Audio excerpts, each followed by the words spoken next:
All right, hey folks, it's the May Q&A part 1, and I've hand selected 5 questions to answer in this video. My plan for this month was to select a bunch of questions to answer over the course of the next few days, and also to turn 1 or 2 of the questions into full videos.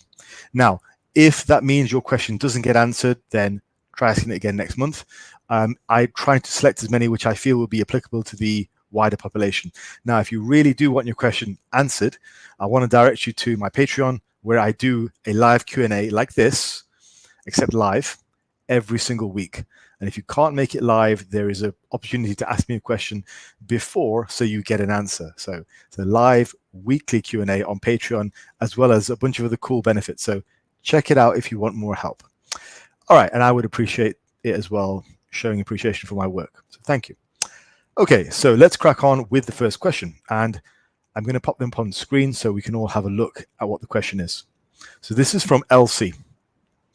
Now, LC is on my wizard program, and essentially the crux of his question is he wants to know whether, rather than adding more exercises, he is okay to just add more volume to an exercise that he likes to do. He works out at home, so his equipment isn't as extensive as if he was working out in a gym, which is fine.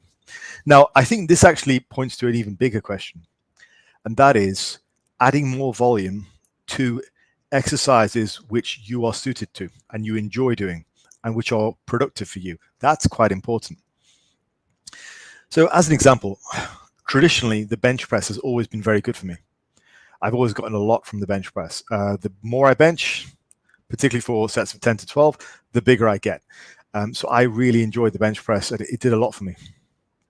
Ironically, I wasn't really built to bench press, but it just built up the muscles in the right way. So I'm a big fan. So yeah, there's a very good, quick, easy sort of answer to this, and that is yes, you feel free to add sets to the existing exercise that you can do and you enjoy. Now, the question really is, how do you add those sets? So if you're doing as much as 6 sets, I would recommend splitting that up into 2 parts. So doing 3 sets with a heavier weight, maybe sets of 5 to 10, and then following that up with 3 back-off sets in the, say, 10 to 20 range. So having those as 2 almost separate sections, a 5 to 10 section and a 10 to 20 section. So those are what I would call back-off sets. Now, you can also do the additional sets as down sets. So just pick your weight and start with, say, 20 rep max, and just carry on doing sets with that same weight until you hit a point where you can no longer get 5 and then do down sets. I did a video on that recently. And I wanted to point that out because there was at least 2 people in the comments who were confused about the difference between down sets and back off sets. One guy made the comment that you've said a lot about back off sets, and I'm like, maybe rewatch the video. No offense, but the entire video is about down sets, not about back off sets. And so they are distinctly different things. So it might be worth just understanding the difference between those 2, because if you think down sets or back off sets, then you're misunderstanding the application. And as I'm pointing out to you, LC, you can do them as back off sets, 3 with a heavy weight, 3 with a lighter weight. So that is what I was considered to be back off sets. Or you can do it in a more auto-regulated way. Start off with a high rep range, go down and add in the down sets as necessary, as an auto-regulatory contingency for when your sets are about to drop off. So yeah, I think it's a good question. And I think it fuels into the larger question of we need to find exercises which we respond well to and really pound the hell out of those for the sets that we think are appropriate. So that's the answer for that. Hopefully that was useful, and good luck with your bench pressing. Okay, next question. Path says, hey Faz, can you please explain how to properly warm up for a top set, back off set without affecting the top set, please? Okay.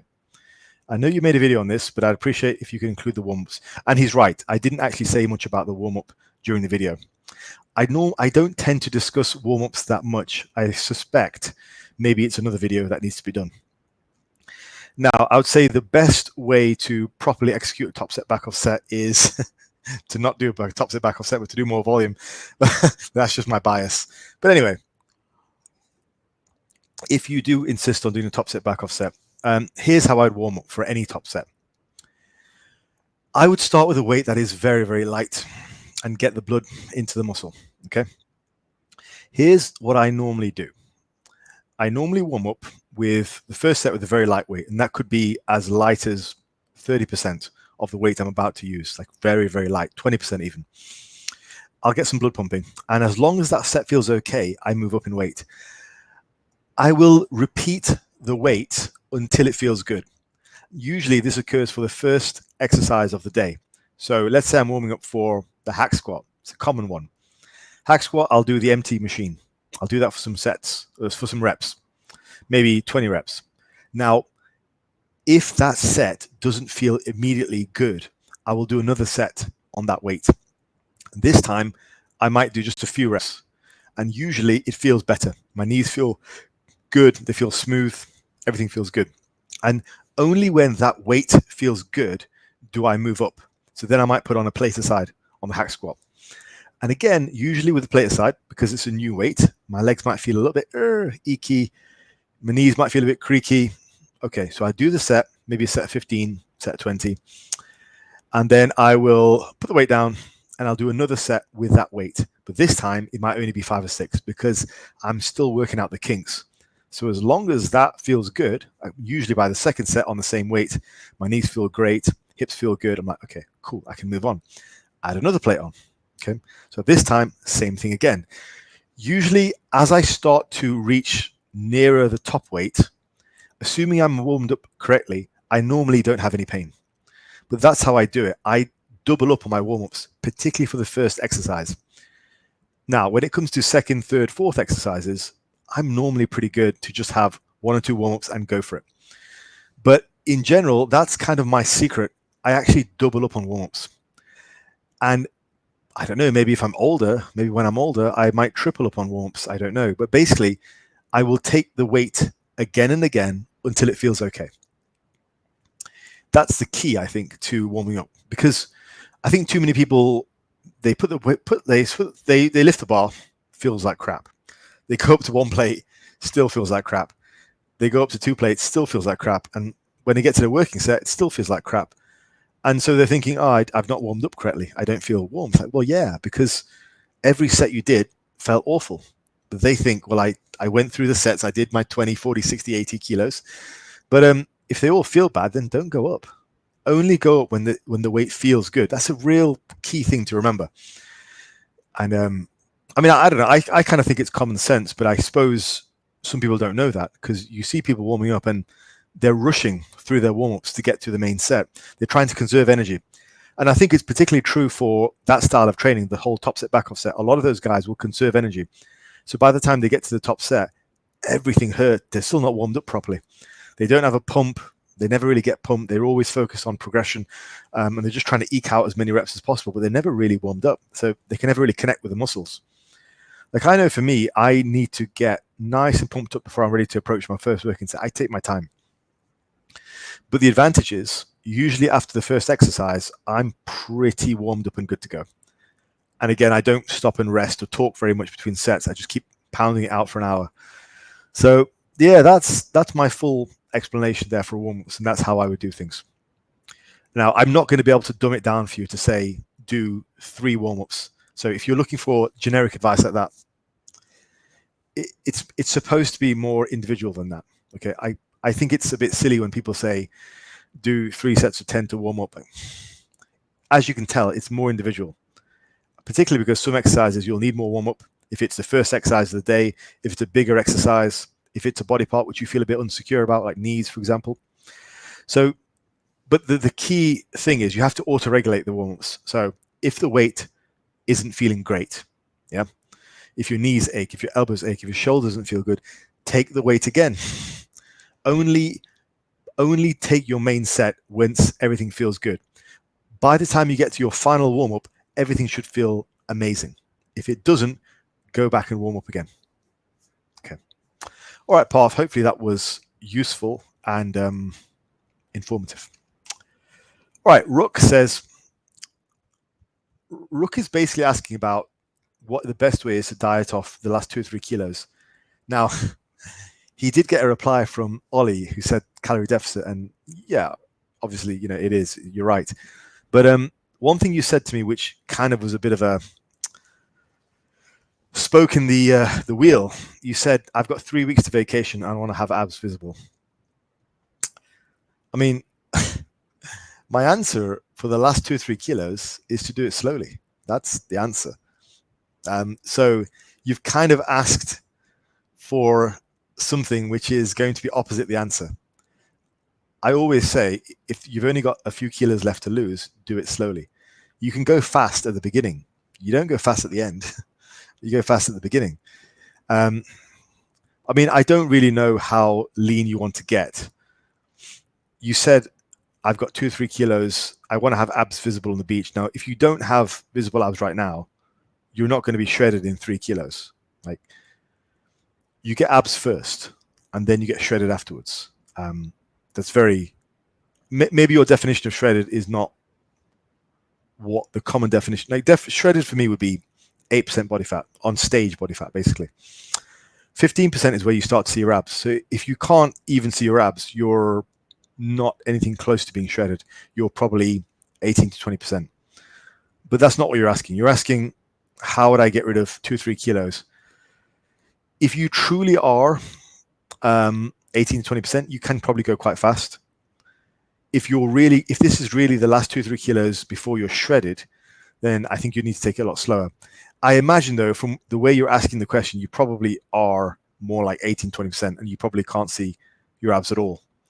In that case, yeah, go fast. I would say you can, if you're that far out from stage shape, you could definitely create a large deficit of mostly protein and vegetables and very little else, and really shred the fat down in 2 or 3 weeks.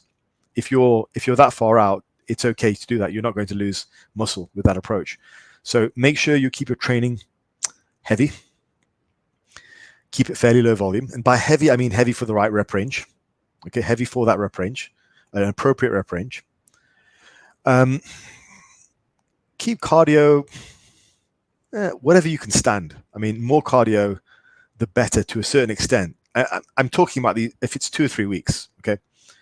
If it's 3 weeks, then in general, you can't overdo the cardio in 3 weeks. Like, no one's going to overdo cardio in 3 weeks' time. It's when you do too much cardio for a long 20-week prep when you're almost shredded. That's when people lose muscle. But right now, if you're trying to do a quick burst for 3 weeks, yeah, go to a PSMF, mostly protein, mostly vegetables, do a lot of cardio. You can strip a lot of fat off in 3 weeks if you're disciplined. That is it. And I'd also say there's nothing wrong with being vain. Why else do we lift? We lift for aesthetic reasons as well as health. Most people that I know, they really just want to look good. Most people aren't that interested in being strong. Most people aren't that interested in being healthy. They're mostly interested in looking good. It's just the honest truth of it. So nothing wrong with being vain. I think your question, it lacks a little bit of the details I would need to give you a full analysis if you're a client of mine. But from the surface, what I can tell is you probably don't have visible abs because you've said you want them visible. So you're probably like 18% body fat. If it's 3 kilos at that body fat level, you can really push yourself hard. So go for it. Good luck and enjoy your holiday. Right. Sinak says, what is the most difficult part of working with clients? Yeah. Exercise-wise. What exercise do you feel you correct the most for clients over their most client over clients? Yeah. Basically, he's asking which is the most problematic exercise that I have to spend time correcting. Almost always it's a squat. And I'll show you some examples of this. So I'm coaching this girl right now, Rachel. Shout out to Rachel if she's listening. Rachel has had various PTs over the years, like in-person PTs, one-to-one PTs. She came to me not being able to squat at all. And she had PTs for a couple of years. And they had all told her the same story. Your squat's fine.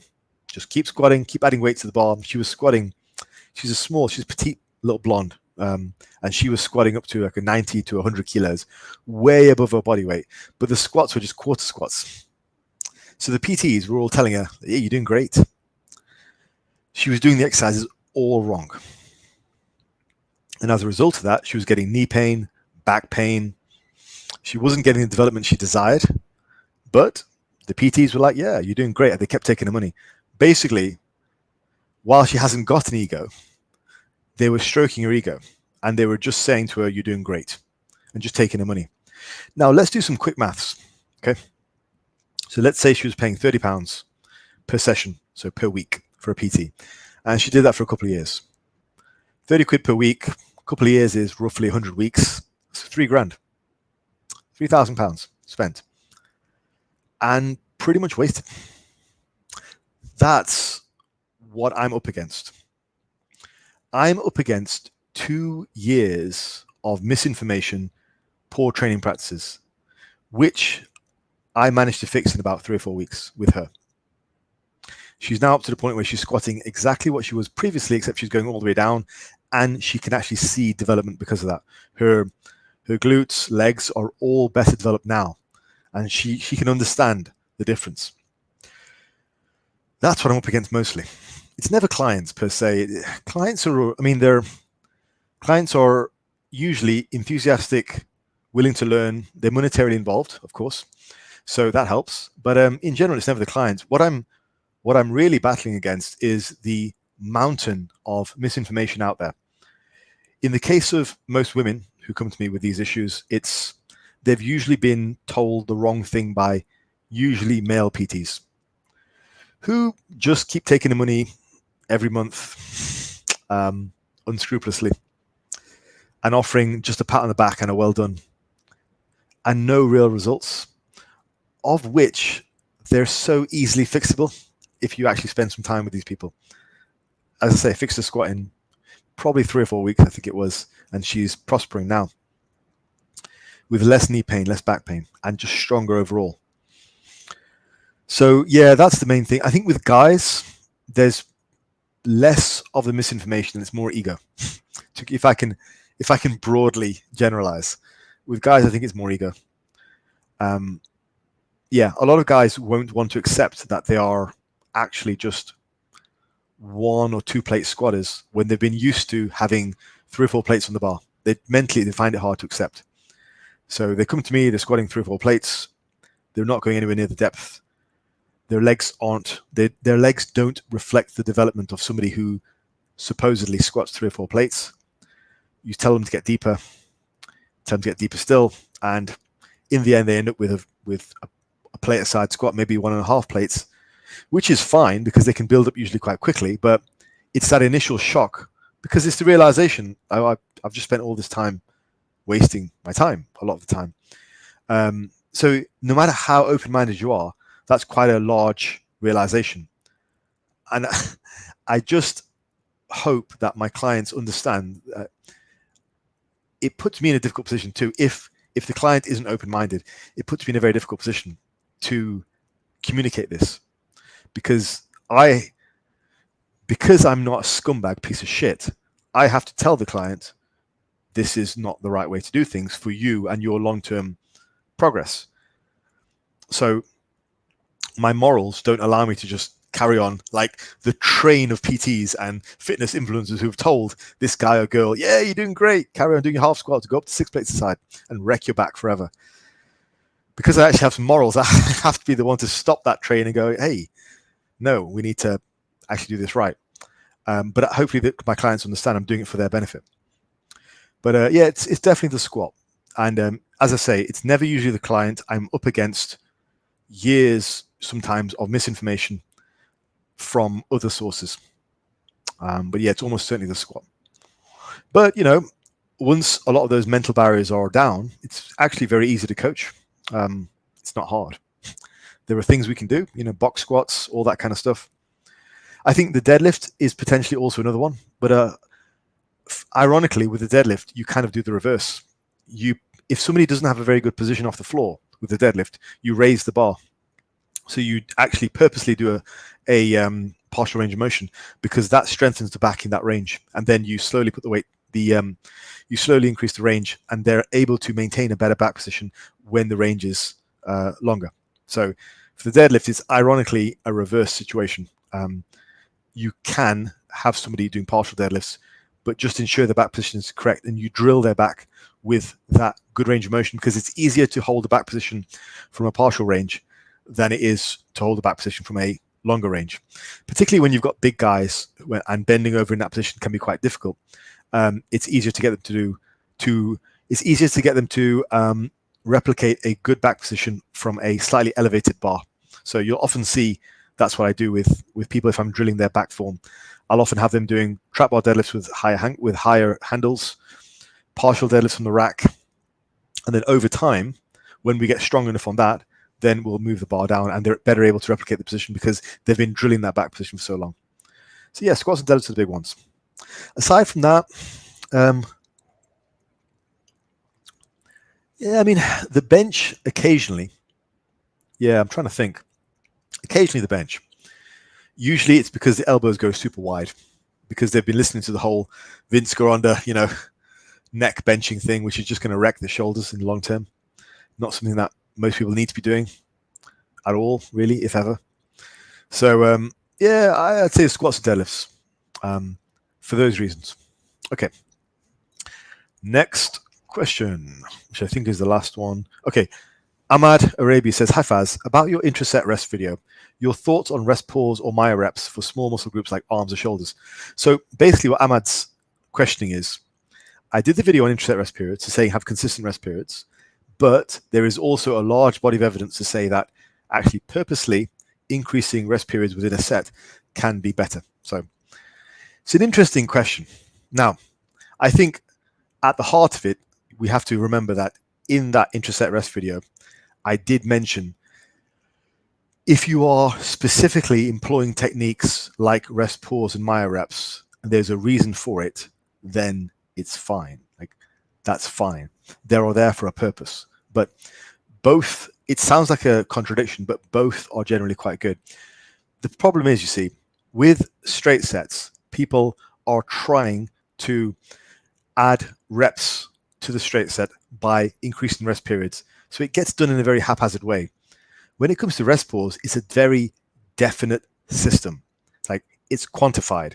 A rest pause is normally a quantified rest period of, say, 30 seconds or 5 deep breaths, the usual kind of thing. So it's quantified. The big problem with intraset rest periods is they're not quantified. So as I said in the intraset rest period video, I don't actually mind what rest period you take. Just make sure the rest periods are consistent.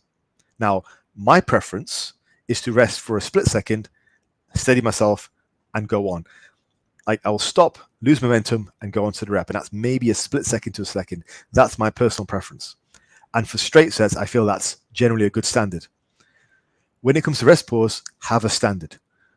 I think the problem isn't in the specific rest periods you use. Either is fine. The problem is in the haphazard and chaotic use of rest periods. So if you're just using the rest periods to get more reps, there's no consistency. There's no repeatability. There's no way of knowing you've progressed from week to week. So my preference for the intraset rest periods is keep them short, keep them consistent, and just do more volume if you can. And that might involve doing a rest pause. It might involve putting the bar down, resting 20 seconds, taking it up again, doing that again. But the point is, it's controlled, it's quantifiable, so it's safer, it's more repeatable, and you can actually judge whether you're progressing or not. That's the point. So I think maybe you're trying to look at it from a physiological point of view. It's more basic than that. It's not about physiology. It's bodybuilding. It's not that complicated, right? It's putting stress on the muscle. What it's more about in this case is keeping safe, ensuring your progression is repeatable and quantifiable. That's what it's more about. So whatever your rest periods are, whether they're a split second for your regular sets, whether they're 20 seconds, whether they're 30 seconds, keep them consistent so you know whether you're progressing or not. Okay. Right, folks. Hopefully that was an interesting Q&A. And as I say, I tried to pick the questions which were the most applicable for everyone. And yeah, I'll just signpost again, the Patreon, it's working out pretty well. Like, people get a Q&A every single week. And right now, there aren't that many people on there. So you'll get your question answered, guaranteed. And I'll answer every single question on there. So go check it out. You get that. You get Discord access. You also get a freebie every Friday or something else. And there's a bunch of other stuff there which you get included in the price. So go check it out. Show your support. Other than that, I would appreciate any likes, comments, subscribes, all that good stuff. And I'll see you in the next one.